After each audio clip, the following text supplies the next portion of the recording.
নমস্কার দর্শক বন্ধুরা, রেপ স্পোর্টস বাংলার পর্দায় আপনাদের সকলকে আরেকবার স্বাগত। আমি রাহুল, আর এই মুহূর্তে রয়েছি মোহনবাগান গ্রাউন্ডে। আজকেও জোর কদমে অনুশীলন করলো মোহনবাগান দল। তার কারণ 4 আগস্ট মোহনবাগানের ম্যাচ রয়েছে বিএসএফ এর বিরুদ্ধে কিশোর ভারতী ক্রীড়াঙ্গনে। গতকালই বিএসএফ ডায়মন্ড হারবারের কাছে 8-1 গোলে হেরেছে। সুতরাং ডায়মন্ড হারবার কিন্তু অনেকটা এগিয়ে গেল এই গ্রুপ বিতে। মোহনবাগানও একই গ্রুপে রয়েছে। সুতরাং শেষ ম্যাচটা ডায়মন্ড হারবার বনাম মোহনবাগান ম্যাচটা কিন্তু বেশ ক্রুশিয়াল হবে টু ডিসাইড যে কে গ্রুপ টপ করে নক আউটে যাবে। যদিও একটা সেকেন্ড চান্স থাকবে for both diamond Harbour Mohun Bagan যদি তারা কেউ সেকেন্ড ফিনিশ করে। তার কারণ হচ্ছে এই ডুরান্ডে 6টা গ্রুপ চ্যাম্পিয়ন তো কোয়ালিফাই করবে, তাদের সাথে আরও দুজন সেকেন্ড বেস্ট প্লেস টিম কিন্তু কোয়ালিফাই করে যাবে নক আউট রাউন্ডে। সেই অঙ্কে আমরা পরে যাব। কিন্তু গতকাল 8-1 গোলে বিএসএফকে হারিয়ে ডায়মন্ড হারবার কিন্তু গ্রুপ বি এর অঙ্কটা সত্যি একটু কঠিন করে দিল। বিএসএফ বনাম মোহনবাগান ম্যাচের গুরুত্বটা কিন্তু আরো অনেকটাই বাড়িয়ে দিল। এবার হোসে মলিনা এবং তার ছেলেরা কিন্তু আরো সচেতন হয়ে উঠবে এবং ম্যাচটা খেলতে নামবে শুধু জয়ের লক্ষ্যে নয়, বরং গোল ডিফারেন্সটা বাড়ানোর লক্ষ্যে। সুতরাং তাদের টার্গেট থাকবে অ্যাটলিস্ট 5-6 গোলের বেশি যাতে দেওয়া যায় বিএসএফকে। অ্যাটলিস্ট ডায়মন্ড হারবার ম্যাচে নামার আগে তারা যাতে অনেকটা এগিয়ে থাকে, সেটাই কিন্তু চেষ্টা করবে হোসে মলিনার দল। আজকে অনুশীলনে কি করলো বিএসএফ ম্যাচে প্রথম একাদশে কি বদল আসতে পারে সে কথা আমি আপনাদেরকে আগে জানিয়েছিলাম। আজকে ট্রেনিং থেকে কি ইন্ডিকেশন আসছে, কি চেঞ্জেস হতে পারে, সেই সমস্ত কিছু নিয়ে আলোচনা করব এই ভিডিওতে। সুতরাং ভিডিওটি একেবারে শেষ পর্যন্ত দেখুন। তো চলুন শুরু করা যাক। গতকাল হোসে মলিনা এবং টম অ্যালডারওয়েট অনুশীলনে যোগ দিয়েছেন। গতকাল আমরা দেখেছি জোর কদমে অনুশীলন করতে, কিন্তু যেই দলটা মোহামেডানের বিরুদ্ধে নেমেছিল, মোহামেডানের বিরুদ্ধে তো 10 জনই পুরো 90 মিনিট খেলেছিল। সুতরাং সেই দলটাকে গতকাল কিন্তু একটু বিশ্রাম দেওয়া হয়, হালকা 15-20 মিনিট ফিজিক্যাল ট্রেনিং করে তারা উঠে যায়। কিন্তু আজকে পুরো দল কিন্তু জোর কদমে অনুশীলন করলেন। প্রথম কিছুক্ষণ ফিজিক্যাল ট্রেনিং, তারপর বল পায়ে পাসিং প্র্যাকটিস, এবং তারপর হালকা ম্যাচ সিচুয়েশন ছোট করে, মাঠ ছোট করে ম্যাচ সিচুয়েশন করে কিন্তু তারপর উঠলো। প্রায় 1 ঘন্টা থেকে 1 ঘন্টা 40 এবং 45 মিনিট মতো, মানে প্রায় ক্লোজ টু 2 ঘন্টা কিন্তু প্র্যাকটিস করলো মোহনবাগান দল। প্রথমে ফিজিক্যাল ট্রেনিংয়ে বেশ কিন্তু জোর দিল, কারণ দলটা কিন্তু সবে মাত্র প্রি সিজন যেহেতু শুরু করেছে, সেই কারণে ফিজিক্যাল ট্রেনিংয়ে বেশি জোর দিচ্ছে কিন্তু ফিজিক্যাল ট্রেনার সার্জি। তারপর বল পায়ে অনুশীলন, পাসিং প্র্যাকটিস, 3 দলে ভাগ করে এল রন্ডো খেললো নিজেদের মধ্যে বোঝাপড়া বাড়ানোর জন্য। কারণ আমরা মোহামেডান ম্যাচে দেখেছি এখনো প্রচুর মিসপাস হচ্ছে, তো সেই জায়গাগুলো কিন্তু অ্যাড্রেস করছে হোসে মলিনা। এবং শেষে ম্যাচ সিচুয়েশন ফুল মাঠ নয়, 11 জনেরও ম্যাচ নয়, 7 জন করে 7 সাইড কিন্তু ছোট করে ম্যাচ খেললো আজকে ফুটবলাররা। এবং আমি যেটা বলছিলাম যে বিএসএফ ম্যাচে প্রথম একাদশে কিন্তু একাধিক বদল হতে পারে, সেইটা নিয়ে আলোচনা করবো এই ভিডিওতে। আজকে ট্রেনিং থেকে এমনটাই কিন্তু ইঙ্গিত মিলছে। বিএসএফ ম্যাচে আমরা যদি টম অ্যালডারওয়েট আর অ্যালবার্টো রড্রিগেজ দুজনকেই প্রথম থেকে শুরু করতে দেখি ব্যাক লাইনে, তাহলে খুব একটা অবাক হওয়ার কিছু নেই। কারণ এরপর ডায়মন্ড হারবার ম্যাচ, ডায়মন্ড হারবারে কিন্তু বিদেশিরা রয়েছে, তারা ব্রাইটকেও আনার চেষ্টা করছে মোহনবাগান ম্যাচের আগে। সুতরাং সেই ম্যাচে মোহনবাগান যাতে টম আর অ্যালবার্টোকে খেলাতে পারে পুরোপুরিভাবে, সেটার জন্যই বিএসএফ ম্যাচে কিন্তু খেলিয়ে দেখে নেওয়ার একটা পরিকল্পনা রয়েছে হোসে মলিনা। তার কারণ যেমন আমরা গতকাল দেখেছি টম অ্যালডারওয়েট এসেই অনুশীলনে নেমে গেলেন, জোর কদমে অনুশীলন করলেন, আজও কিন্তু অ্যালবার্টো রড্রিগেজের ক্ষেত্রে একই। আর শুধু তাই নয়, তিনি কলকাতায় আসার আগে তিনি স্পেনে প্র্যাকটিস করেছেন, সেই ভিডিও আপনারা দেখেছেন। রয়্যাল অ্যাসেন্সিওর সাথে তিনি প্র্যাকটিস করেছেন, ফিজিক্যাল ট্রেনিং করেছেন সেখানে।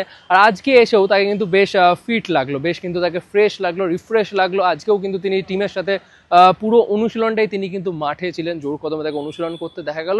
আর সেখান থেকে ইঙ্গিত মিলছে যে বিএসএফ ম্যাচের জন্য কিন্তু তৈরি অ্যালবার্টো রড্রিগেজ। এবার now it's up to Jose Molina যে তিনি প্রথম ম্যাচে কি অ্যালবার্টো রড্রিগেজকে কি নামিয়ে ঝুঁকি নেবেন।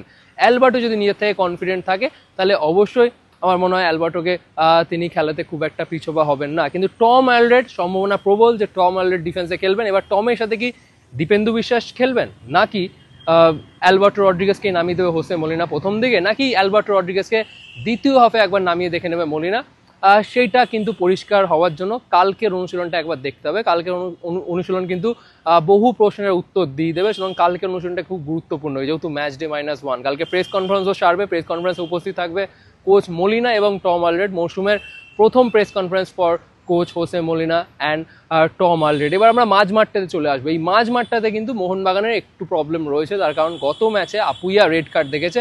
বাই দ্য ওয়ে, আপনাকে একটা গুরুত্বপূর্ণ আপডেট দিই। এই মুহূর্তে এটা জানা যাচ্ছে আপুইয়া একটি ম্যাচই মিস করবো। অনেক সময় রেড কার্ড দেখলে চান্সেস থাকে 2টো ম্যাচ মিস করার, কারণ ডিসিপ্লিনারি ইস্যুতে অনেক সময় রেড কার্ড দেখলে 2টো ম্যাচ মিস করতে হয়। কিন্তু আপুইয়া যা জানা যাচ্ছে ম্যানেজমেন্ট সূত্রে, আপুইয়া একটি ম্যাচই মিস করবে।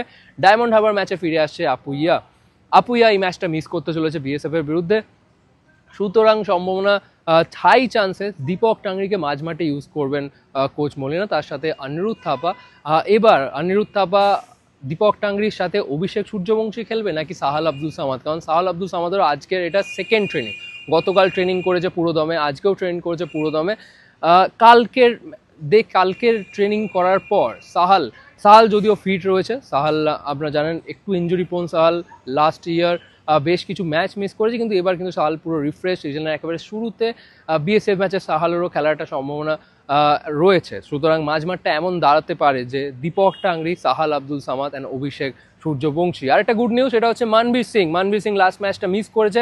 অ্যাজ আ প্রিকশন কোচ বাস্তব রায় তাকে নিয়ে ঝুঁকি নিতে চাননি, তার একটা কাফ মাসেল পুল ছিল হালকা, পুরোপুরি রিকভার করেনি, কিন্তু শেষ দুদিন মানবীর কিন্তু পুরোদমে অনুশীলন করছে, মানবীরকে দেখে বেশ ফিট মনে হচ্ছে, মানবীর কিন্তু প্রথম একাদশে ফেরত আসতে চলেছে, এমনটা ইন্ডিকেশন মিলছে আপাতত ট্রেনিং দেখে। সুতরাং বিএসএফ ম্যাচে মানবীর যদি আসে, জায়গা হারাতে পারে কিয়ান নাসিরি। সুহেল ভাটি স্ট্রাইকার হিসেবে থাকবেন, লেফট উইংটা তো অবভিয়াসলি লিস্টন কোলসো লাস্ট ম্যাচে নজর কেড়েছে, স্ট্রাইকার হিসেবে সুহেল ভাট, রাইট উইং মানবীর সিং ফেরত আসতে চলেছে। এই মরশুমে হোসে মলিনার জন্য প্রথম ম্যাচ, আমি জানি খুব একটা কঠিন টক্কর হবে না, খুব একটা কঠিন টক্কর হয়তো বিএসএফ দিতে পারবে না, কারণ আমরা গত ম্যাচে ডায়মন্ড হারবারের বিরুদ্ধে দেখেছি কিশোর ভারতীতে বিএসএফকে পুরো পর্যদস্ত করেছে কিন্তু কিউভিকোনার দল, 8-1 গোল, শেষে একটা কনসোলেশন গোল তারা করেছে মান বাঁচানোর জন্য।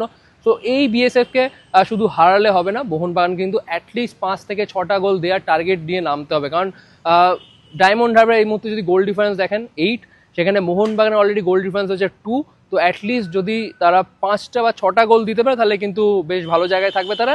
শেষ ম্যাচটা obviously will be a deciding game, সেখানে মোহনবাগান ডায়মন্ড হারবারকে হারানোর লক্ষ্য নিয়েই নামবে, শেষ ম্যাচটা কিন্তু বেশ একটা জমজমাট ম্যাচ হবে। সুতরাং নক আউটে যাওয়ার জন্য মলিনার কিন্তু পাখির চোখ থাকবে গ্রুপের ফার্স্ট পজিশন, সেকেন্ড পজিশনটা একটু রিস্ক হয়ে যেতে পারে। আর যদিও বাট মোহনবাগান আই থিঙ্ক যেভাবে পারফর্ম করবে চান্সেস হয় যে সেকেন্ড বেস্ট প্লেয়ার হিসেবে টিম হিসেবে কোয়ালিফাই করার একটা চান্স থাকবে অবভিয়াসলি, কিন্তু অবভিয়াসলি মলিনার পাখির চোখ হবে কিন্তু টপে শেষ করা। সুতরাং আজকের অনুষ্ঠান থেকে এগুলোই ছিল গুরুত্বপূর্ণ আপডেট। আপনাদের কি মতামত একদমই জানাতে ভুলবেন না কমেন্ট সেকশনে, এইভাবেই রোজ আপনাদেরকে আপডেট দিতে থাকবো। সুতরাং যারা নতুন রয়েছেন সাবস্ক্রাইব করে নোটিফিকেশন বাটনটা অন করে দিন।